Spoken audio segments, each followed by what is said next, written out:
নামাজে বায়ু আটকে রাখলে নামাজ হবে না, কিংবা নামাজে বায়ু বের হয়ে গেলে তখন কি করবেন? অনেক ব্যক্তি আছে নামাজে বায়ু আটকে রাখে, নামাজ আদায় করে, কিংবা অনেক ব্যক্তি আছে নামাজে বায়ু বের হওয়ার সন্দেহের প্রবণতায় সে কি করবে সমাধান খুঁজে পায় না। দুজন ব্যক্তির জন্য রাসূলের হাদিস থেকে একেবারে স্পষ্ট সমাধান হচ্ছে। প্রথম হাদিসটি সহিহ বুখারী ও মুসলিমে এসেছে, দ্বিতীয় হাদিসটি নাসাঈর বর্ণনা এসেছে। রাসূল সাল্লাল্লাহু আলাইহি সাল্লাম দুজন ব্যক্তির জন্য করণীয় বলে দিয়েছেন।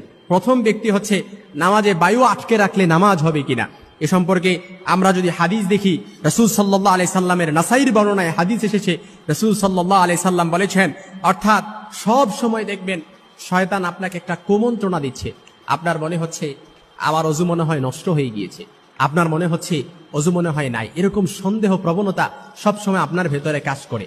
রাসূল সাল্লাল্লাহু আলাইহি সাল্লাম ওই ব্যক্তির জন্য বলেন, সব সময় যার ভেতরে শয়তান ওয়াসওয়াসা দিবে, সন্দেহের প্রবণতা বৃদ্ধি করবে, তার উচিত হচ্ছে ইউ ডোন্ট কেয়ার কেস, অর্থাৎ সে এটাকে কোনোভাবেই ভ্রুক্ষেপ করবে না, এই সন্দেহকে সে প্রায়োরিটি দিবে না। কারণ রাসূলের হাদিস নাসাঈর বর্ণনায় রাসূল বলেছেন, আলহামদুলিল্লাহিল্লাযী রাদ্দা মারা আলাল ওয়াসওয়াসা, সমস্ত প্রশংসা ওই আল্লাহ তাআলার জন্য যিনি শয়তানের ওয়াসওয়াসাকে কুমন্ত্রণা পর্যন্ত সীমাবদ্ধ করেছেন। আল কুবরার মধ্যে এসেছে, ইমাম ইবনে হাজার আল হাইসামি উনি বলেছেন, যে ব্যক্তি শয়তানের ওয়াসওয়াসাকে প্রায়োরিটি দিবে, প্রাধান্য দিবে, শয়তান একটা পর্যায়ে ওয়াসওয়াসা দিতে দিতে ওই ব্যক্তিকে একেবারে পাগল বানিয়ে ফেলবে।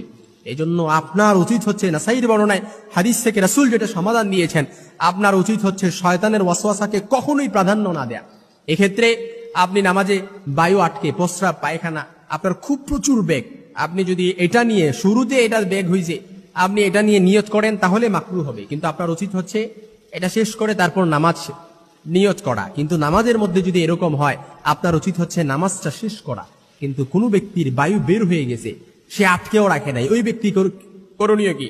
সহিহ বুখারী ও মুসলিমের মধ্যে হাদিস এসেছে, রাসূল সাল্লাল্লাহু আলাইহি ওয়াসাল্লামের স্পষ্ট হাদিস, লা ইয়ানসারিফু হাত্তা ইয়াসমাআ সাউতান আও ইয়াজিদা রিহান, অর্থাৎ কোনো ব্যক্তির যখন বায়ু বের হয়ে যাবে, সে কিভাবে বুঝবে, সে কিভাবে নামাজ সে ছাড়বে, কিংবা ওযু করে আসবে না নামাজ কন্টিনিউ করবে? তার উচিত হচ্ছে সে প্রথমত শিওর হবে যে তার ওযু নষ্ট হয়েছে কিনা, কিংবা ওযু ভাঙছে কিনা। সে শিওর হওয়ার জন্য কি, সেজন্য শব্দ শোনা কিংবা গন্ধ পাওয়া পর্যন্ত সে নামাজ ধরে রাখে।